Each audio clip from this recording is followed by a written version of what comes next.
AI FDE is an interactive agent that operates Foundry for you through conversational commands. Hi, I'm Gena, and today I'll be orienting you to AI FDE and walking you through the core features and capabilities. Today specifically, we're going to see what it can do with a collection of datasets that might need some cleaning. Before we get started, a quick word from our founder.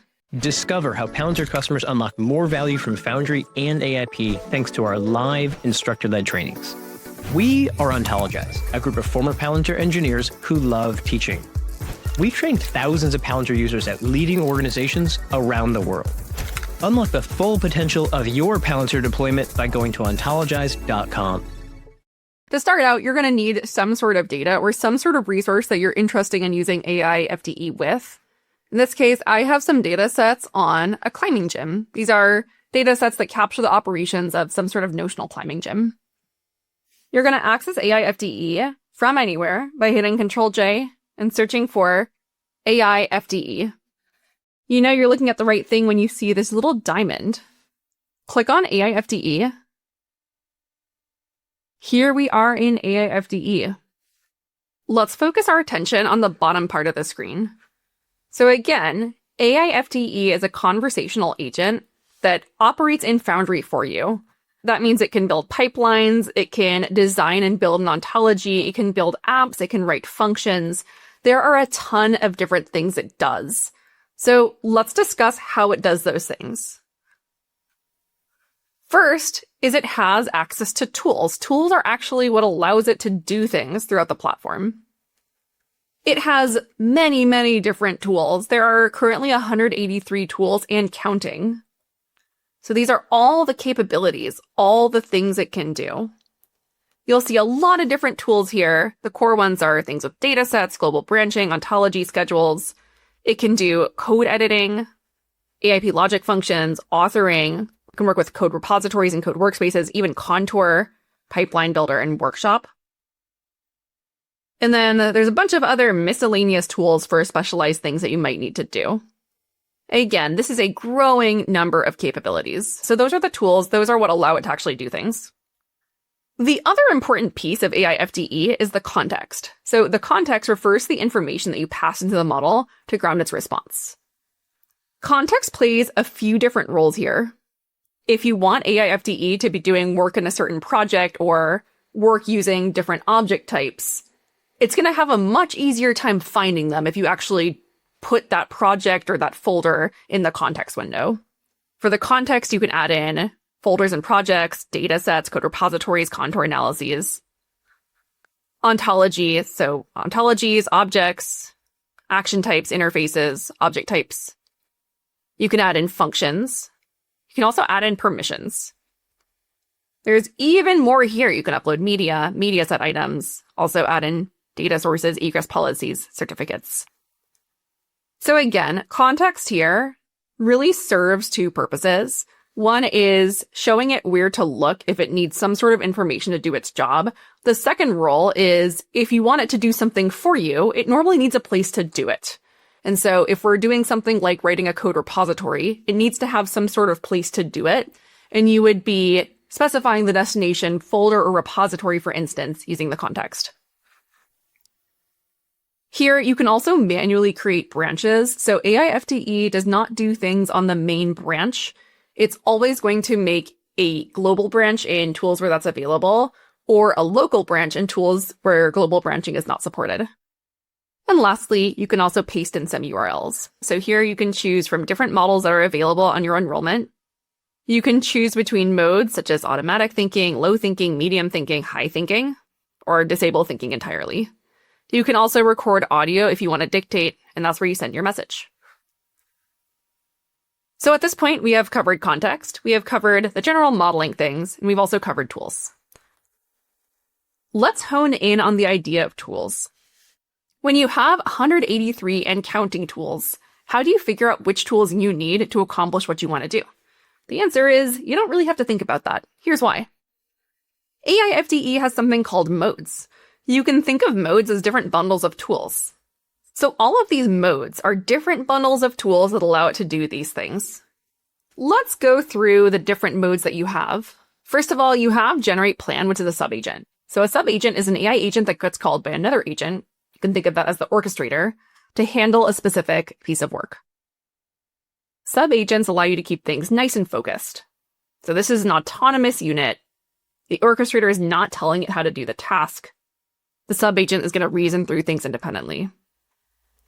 Now, what does this specific sub-agent do?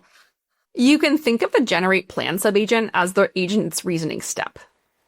So it's where we're going to figure out what we do before we actually do anything. It'll take the user as input, look at what it can do, and then produce a structured plan. I need to do X, then I need to do Y, and then I need to do Z. And that plan is then going to drive the execution steps. So this is a really important step for when you have complicated problems, and you want to be able to agree or disagree with a plan before you spend resources actually implementing it. Next, we have the regular modes. So transform data, that is for transforming data sets, taking raw data sets, making them into clean data sets. You have a little menu here. You can choose between Python transforms and pipeline builder. You can choose the branching mode, so whether AI FDE uses global branching or local branching. And you can also choose the code editing mode if it's code workspaces versus traditional authoring. You can also allow it to create and edit object types and links here. So that's because you can output ontology objects from Pipeline Builder. And then you can turn on some advanced settings. You'll notice that this mode, again, is a bundle of tools, and it adds 27 tools when you add this mode. Next, we have modify ontology. So this is what you're going to use when you are doing any sort of ontology building, creating objects, creating actions, creating links. You can also specifically allow deletion, but it's turned off by default. Next, you can allow for function authoring. You have 4 choices for function authoring: logic, TypeScript v1, TypeScript v2, and Python. Next, we have exploration. So exploration allows you to search ontology and datasets and functions and documentation.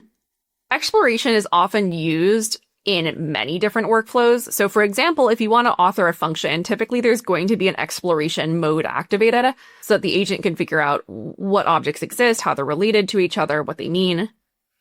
Next, governance. So that doesn't require any sort of configuration. That's also going to add its own set of tools. OSDK React. So if you've watched previous videos, you have seen us vibe code our React apps. And we've done that straight in continue.dev, actually in the repository.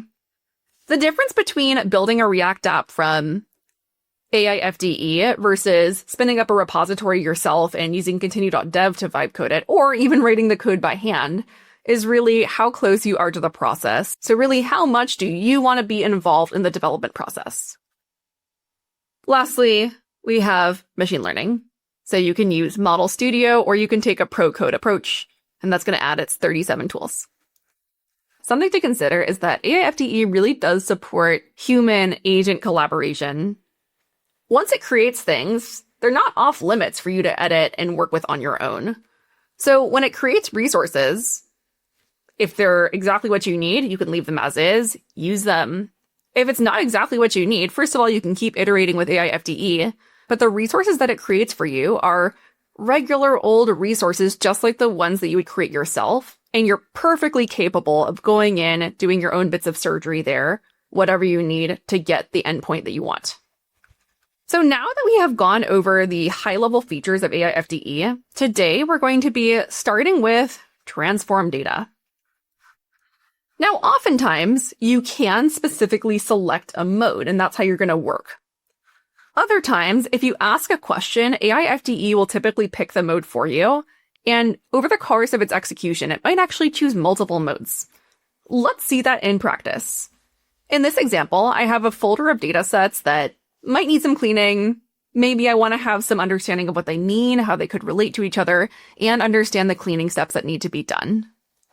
So I'm going to go ahead and switch out the model, because you can do that here. Right now, it's Opus 4.6. I could, for example, change to GPT-5.4. And then I'm going to add some context here. In files, I'm going to click on folders and projects and go ahead and add my project that has my data in it. You don't have to include children here, but you can. And then I'm going to ask it a question. Tell me about this data. What relationships exist? what cleaning needs to be done. So I'm going to send that. And then it's going to ask me if it can change its mode. Click on Always Allow for this session, and then hit Allow. Now it's looking in the folder. It's looking specifically in the data folder. And now it's actually looking at the data sets. Here you'll see that it's running some SQL queries. It's using its dataset SQL query tool. Also was getting the dataset metadata. And here in its thought process, you can see it's looking at things like row counts, nulls, distinct values. That's going to help us understand what sorts of cleaning needs to be done. You'll see there was a bad query here, so it's going to try again. So here it's trying some other things again. And here you'll see that it's just writing a lot of different SQL queries to understand what sorts of things could be going on with this data. So still cooking away. It's going to take a couple more moments as it continues to run queries to see what sorts of problems this data might have. And so it's going to take a couple more moments to figure out what we have. And now it's authoring its final response. And here we have a response. Let's take a look. There's a lot here. So first, we have a summary of what data sets exist. So gyms, memberships, members, staff, and more. Relationships that exist, the cardinality of the relationships. And then we also have a graph form of this, so a helpful visualization of what exists. This is some good work that's going to help us prepare for our ontology building. More information here. It checked the joins to make sure they resolve cleanly. And then it also, most importantly, found out what cleaning needs to be done. So first, it has to normalize date and time fields that are currently stored as strings. So member date of birth, incident occurred at, route set date, route strip date, send date for the sends. So we're going to want to clean those up, standardizing categorical fields.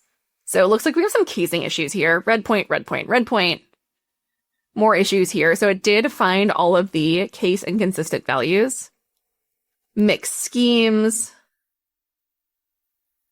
Couple more mixed encoding, say for booleans. So lots of different things going on here. Now, let's go ahead and fix these sorts of things. We can fix them. One thing that we could do is put this into transform data mode, or we could just go ahead and say, transform this data. Great. Implement the necessary cleaning fixes. Send that.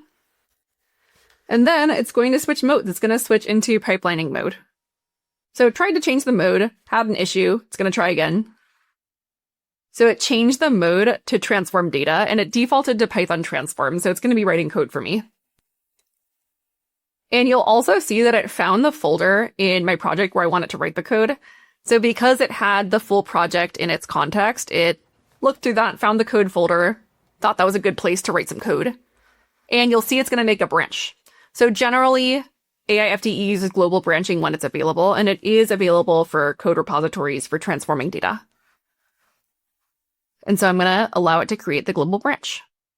And now it's just going to start chipping away at the code.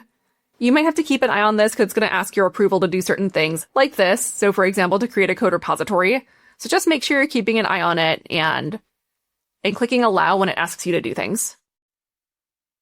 And here you'll see it's just still working. So this is going to be a moment before it's done. And now it's actually starting to make files and author the transforms.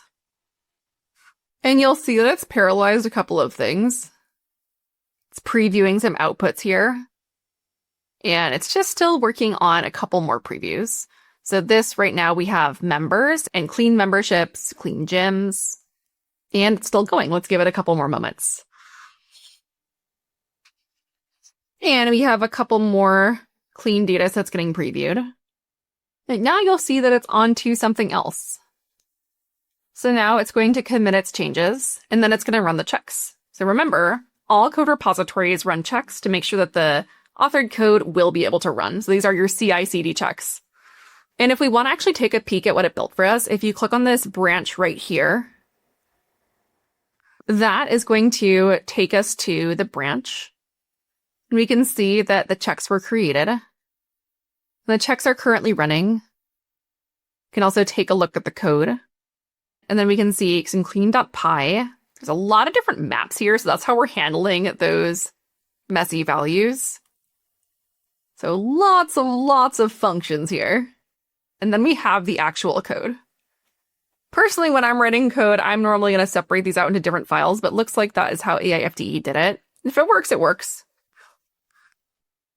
And here, now it wants to build the data sets. So make sure you hit allow for that. And here I get a little pop-up saying those builds did succeed. And now it's going to make its proposal. So while it's not going to merge its own proposal, it can create a proposal. And now it's basically done with its side of the work. Now it's our turn to do something. So we're going to go ahead and merge this proposal. So we can see that all the outputs built successfully. And then when I click on open proposal, it's going to take me to the proposal. And unlike humans, AI does write a nice description of its PRs. And then if I click on merge proposal, hit next, then I can go ahead and merge. And now I have my proposal and it's merged. Of course, you might want to do some validations after this to make sure that the data is cleaned the way that you want it to be cleaned. But otherwise, for all intensive purposes, we are done with this exercise. Stay tuned in the next coming weeks and months for more content on what you can do with AI FDE. Thanks for watching. We hope you found this useful. Be sure to let us know what you want to see next in the comments.